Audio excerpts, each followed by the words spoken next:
हिवाळा सुरू झाल्यावर अनेक वेळा आपल्या कानावर नाव येते ते म्हणजेच पोपटी। होय होय पोपटी। अनेकांकडून गावाकडे होणाऱ्या पोपटी पार्टी विषयी देखील ऐकले जाते।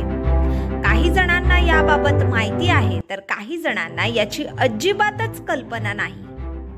पोपटी ही हल्ली जरी पार्टी किंवा मेजवानी म्हणून ओळखली जात असली तरी कोकणातील अनेक वर्षाची परंपरा आहे।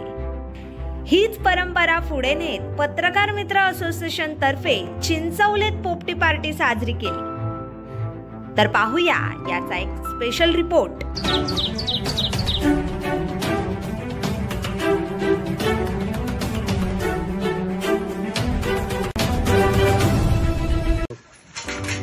पोपटी या विशिष्ट खाद्यपदार्थासाठी सर्वत्र प्रसिद्ध आहे।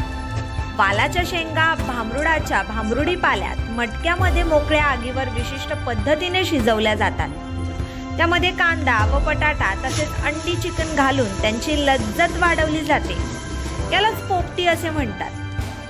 सध्या जिल्ह्यात सर्वत्र पोपटी पार्टीची धम्माल सुरू झाली आहे। विदर्भात खानदेशात ज्याप्रमाणे ज्वारी किंवा बाजरीच्या कणसांना भाजून केलेला हुरडा प्रसिद्ध आहे त्याचप्रमाणे जिल्ह्यामध्ये गावठी वालाच्या शेंगाची पोपटी प्रसिद्ध आहे। ठिकठिकाणी शेतावर किंवा घराबाहेर मोकळ्या जागेत पोपटी पार्ट्यांची धम्माल पाहायला मिळते। येथे काही ठिकाणी काव्य संमेलन रंगतात तर गप्पा गोष्टींच्या मैफलीमध्ये सुखदुःखाची देवाणघेवाणही होते।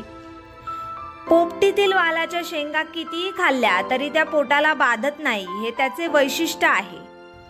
जिल्ह्याच्या मातीत पिकवलेल्या चवदार टपोऱ्या दाण्याच्या गावठी शेंगांची पोपटीलाच अधिक पसंती आहे। पत्रकार मित्र असोसिएशन तर्फे चिंचवली येथे नुकतीच पोपटी पार्टी आयोजित करण्यात आली होती। यावेळी पत्रकार मित्र असोसिएशनचे संस्थापक केवळजी महाडिक, खजिनदार विलास गायकवाड, सहसचिव संतोष आमले, प्रसिद्ध प्रमुख शशिकांत दळवी, सदस्य नितीन जोशी, ओमकार महाडिक, मच्छिंद्र पाटील, राजपाल शेगोकार, कादिर शेख, सुरेश भोईर, धनाजी पुदाळे, जगदीश क्षीरसागर, फार्म हाऊसचे मालक हरिश्चंद्र गवळी, दीपक पाटील, तेजस पाटील यांच्यासह पत्रकार मित्र असोसिएशनचे हितचिंतक उपस्थित होते। ब्युरो रिपोर्ट, कोकण संध्या, पनवेल।